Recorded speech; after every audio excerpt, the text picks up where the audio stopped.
Crime insider YouTube channel में आपका स्वागत है। आज एक ऐसी सच्ची घटना लेकर आए हैं जो पूरे देश में चर्चा का विषय बना हुआ है। तो शुरू करते हैं।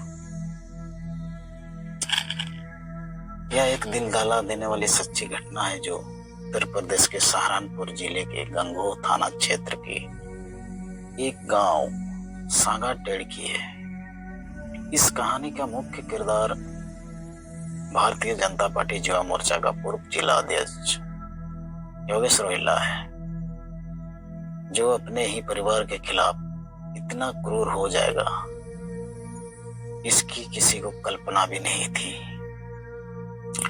21 मार्च 2025 की रात योगेश रोहिल्ला और उसकी पत्नी नेहा के बीच झगड़ा हुआ। यह झगड़ा उनके सबसे छोटे बेटे को लेकर था।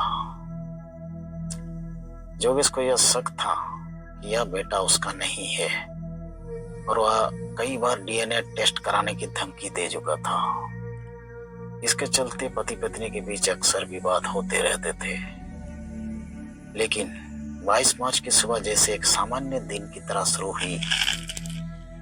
नेहा सुबह से ही एक भजन गुनगुना रही थी, मैं तो श्याम की दीवानी हुई।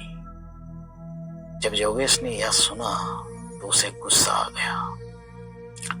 उसने नेहा को यह भजन गाने से मना किया, लेकिन जब वह बाहर गया और फिर वापस आया तो नेहा फिर से वही भजन गुनगुना रही थी।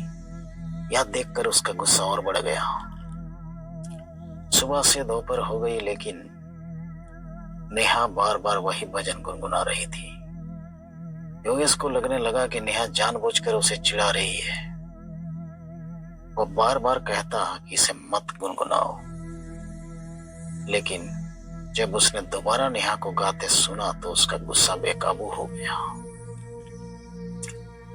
दोपहर लगभग 1:30 बजे जब योगेश अपने तीनों बच्चों को स्कूल से लेकर आया तो उसने देखा कि नेहा फिर से वही भजन गा रही थी। इस बार उसका गुस्सा अपने चरम पर पहुंच गया। उसने घर का मुख्य दरवाजा बंद कर दिया और पत्नी और बच्चों को ऊपर और एक कमरे में ले गया। इसके बाद उसने नेहा पर चिल्लाना शुरू कर दिया और गुस्से में अपनी लाइसेंसी रिवॉल्वर निकाल ली। उसने नेहा से कहा, आज तुझे और इन बच्चों को खत्म कर दूंगा। नेहा उसके पैरों में गिर पड़ी, गिड़गिड़ाने लगी, प्लीज ऐसा मत करो, मैं अब कभी यह भजन नहीं गाऊंगी। लेकिन योगेश पर खून सवार था। योगेश ने अपनी रिवॉल्वर तानी और नेहा के सिर के पास पहली गोली चला दी। गोली उसके सिर को छूते हुए निकल गई, जिससे वह जमीन पर गिर पड़ी और बेहोश हो गई। चीख पुकार सुनकर पड़ोस में रहने वाला उसका चचेरा भाई अक्षय दौड़ कर आया, लेकिन योगेश ने उसे पकड़कर कमरे में बंद कर दिया। इसके बाद वह अपने बच्चों की ओर मुड़ा। पहला निशाना बनी उसका 11 वर्षीय बेटी श्रद्धा। योगेश ने उस पर गोली चलाई, जिससे वह मौके पर गिर पड़ी।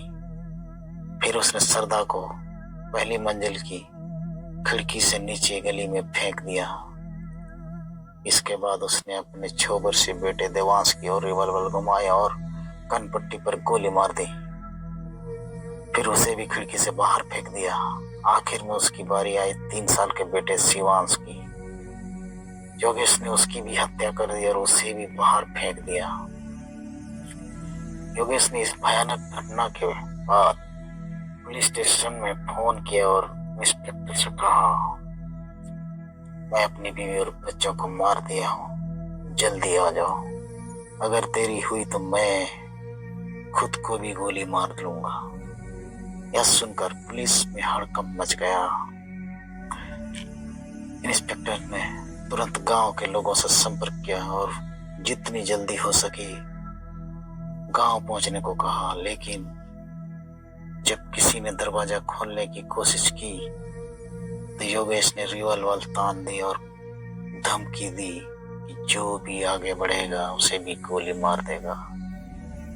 इसके बाद उसने एसपी और डीआईजी को भी फोन कर अपनी करतूत कबूल कर ली। देखते ही देखते यह खबर पूरे जिले में फैल गई।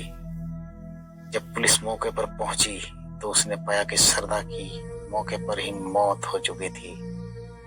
देवांश और शिवांश अस्पताल में भर्ती किए गए, लेकिन वह अभी बच नहीं सके। नेहा अभी जिंदा थी, लेकिन गंभीर हालत में अस्पताल में भर्ती किया गया, जहां उसे मृत घोषित कर दिया गया। जब पुलिस ने योगेश के अतीत की जांच की तो एक और चौंकाने वाली कहानी सामने आई। 21 नवंबर 2007 को उसके परिवार के 5 लोगों की संदिग्ध मौत हो गई थी। योगेश के पिता रमेश, रोहिला, माता बाला और 3 बहनें मीना, सीमा और अनु की एक ही दिन में रहस्यमय तरीके से मौत हो गई थी। कहा जाता है कि उन्होंने जहर खा लिया था, लेकिन पुलिस को शक था यह हत्या थी। योगेश और गांव वालों ने पुलिस को जांच करने नहीं दी थी और जबरदस्ती सभी का अंतिम संस्कार कर दिया था। पुलिस ने 38 लोगों के खिलाफ एफआईआर दर्ज की थी, लेकिन सबूतों के अभाव में योगेश को क्लीन चिट मिल गई थी। साल 2009 में उसकी पहली पत्नी रेखा, जो शिक्षा मित्र थी, उसकी अचानक मौत हो गई थी। 2012 में योगेश ने दूसरी शादी नेहा से की और 3 बच्चे हुए, लेकिन हाल के महीने में वह नेहा के चरित्र पर शक करने लगा था। उसे लगता था कि उसका किसी और से अफेयर है और उसका सबसे छोटा बेटा उसका नहीं है। जब नेहा ने मैं तो श्याम की दीवानी हुई भजन गाकर उसे सुनाने लगा तो योगेश को लगा कि वह उसे चिढ़ा रही है। उसे लगा कि नेहा उस आदमी को श्याम कहकर बुलाती होगी जिससे उसका अफेयर है, और इसी शक ने उसे बहसी बना दिया। यह घटना पूरे प्रदेश में सनसनी बन गई। योगेश ने 3 बच्चों की जान ले ली, पत्नी को मौत के करीब पहुंचा दिया और अब जेल में बैठा अपने किए पर पछता रहा है। यह सवाल अभी भी एक रहस्य है। पुलिस इसकी गहराई से जांच कर रही है। अगर नेहा निर्दोष निकली तो योगेश को पूरी जिंदगी इस अपराध का पछतावा रहेगा। इस कहानी का मकसद सिर्फ एक अपराध की जानकारी देना नहीं है, बल्कि आपको सतर्क करना है। शक और गुस्सा इंसान को कहां तक ले जा सकता है। यह घटना उसका सबसे बड़ा उदाहरण है। आप क्या सोचते हैं? क्या शक की इतनी बड़ी सजा दी जा सकती है? अपने विचार हमें कमेंट में जरूर बताएं। और हमारा वीडियो यदि पसंद आया हो तो लाइक करें, शेयर करें और सब्सक्राइब करें। अगले वीडियो में फिर से कोई सच्ची घटना की कहानी के साथ मिलते हैं। तब तक के लिए जय हिंद, जय भारत।